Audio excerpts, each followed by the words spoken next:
Laundry piling up, garbage that didn't get thrown out, dishes all over in the sink. Why can't you just get started cleaning the house? Research says that it is because of something called attentional blindness. Simply put, it just means that you intentionally turn a blind eye to all the clutter that is around you. But the fact that you consciously ignore and turn a blind eye to all the clutter that is around you doesn't mean that it doesn't take a toll on you or your mental health. Until now, I also have been ignoring all the stuff, all the clutter that is in my home. But obviously, I didn't really get around to it, which is why my home was such a mess just before I finished cleaning up today. I even grew fruit flies, a horde of them. Well, since my home was such a mess, I couldn't really refresh myself when I got home. When I saw all the clutter that I amassed around my home, I immediately felt this dread that I'm gonna have to clean up all this. And it just drained my energy just thinking about that. How long would it take? How would I be able to get this all done in a day? And obviously, after I cleaned all of this mess up, I couldn't do it in a day. Yeah, it took me like a week to do it, but since I only cleaned up my house during weekends, it means that it took me 4 days to clean all this mess up and actually organize my house again. So, as the first step to rebuild my life up from scratch, I decided that I'm gonna clean up my house. So, this is how it looked before I cleaned all this up. And now it looks like this.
So I bought some new furniture and summer fabric to spruce things up and make my surroundings more pleasurable so that I could feel refreshed when I got home, so that I could feel that I could achieve anything, so that I could actually get some rest or get things done, just so that I'm able to do whatever it is that I wanted to do at home. So after I cleaned up all my stuff and actually moved some furniture around, and changed my bedding to summer fabric and my sofa to match the season. I was so happy every time I got home from work.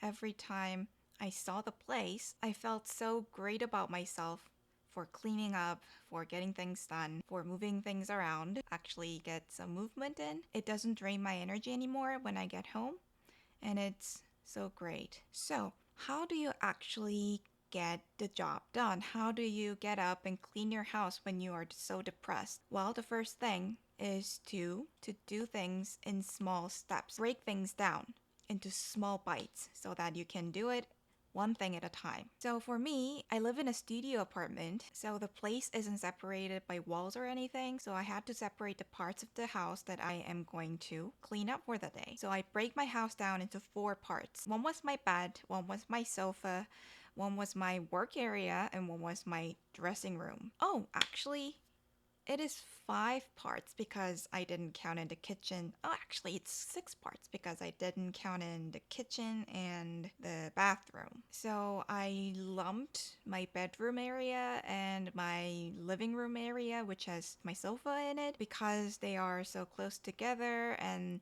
the thing that I had to do was so similar. I had to change the bedding and do the laundry for the winter stuff and all that. So I lumped them together and did it the first day. So for the second day, I decided to take out the trash and actually fold my laundry, to fold the clothes that I have already cleaned and do the laundry. So that was the second day stuff. Oh, on the second day, I also did my dishes. Even though I have a dishwasher, having a dishwasher that has to be used inside of your sink makes it much more harder to actually do your dishes because you have to clean out all the residual food and all the messy stuff. In order to do that, you have to take the dishwasher out from the sink, and having that one more step in it made it much more, I don't know, harder for me to do the dishes, which is why my dishes have piled up. I gotta do something about it. Even though I did the dishes this time, I don't know if I'm going to be able to keep up with doing the dishes if the dishwasher situation continues. Yeah, so I'm gonna have to do something about that, but that's for later.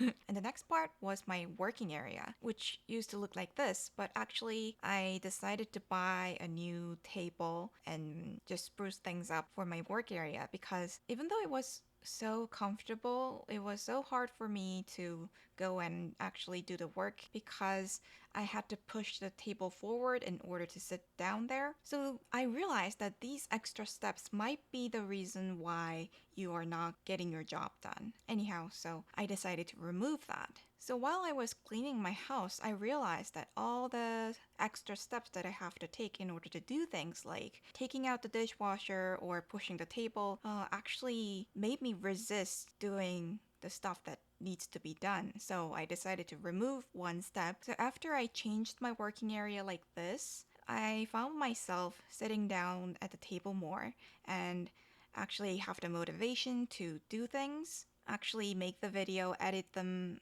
uploading them. Even though I first shot the video on June 13th, I think, I put off editing them until July. All these extra steps, you need to remove them. So, the first step to rebuild my life from ground up is done, and I feel much better. Actually, before I was lying down in bed all the time thinking about cleaning my house. How am I gonna get the job done? But actually, after I broke things down into little parts, I realized that it is actually doable. So I recommend all of you who are procrastinating cleaning your house or your room to break things down into little steps like I did. If a person who is suffering from lack of energy due to depression like me can do it, you guys can do it too. So, what will be the second step to rebuilding my life from the grips of depression? If you're interested, stay tuned.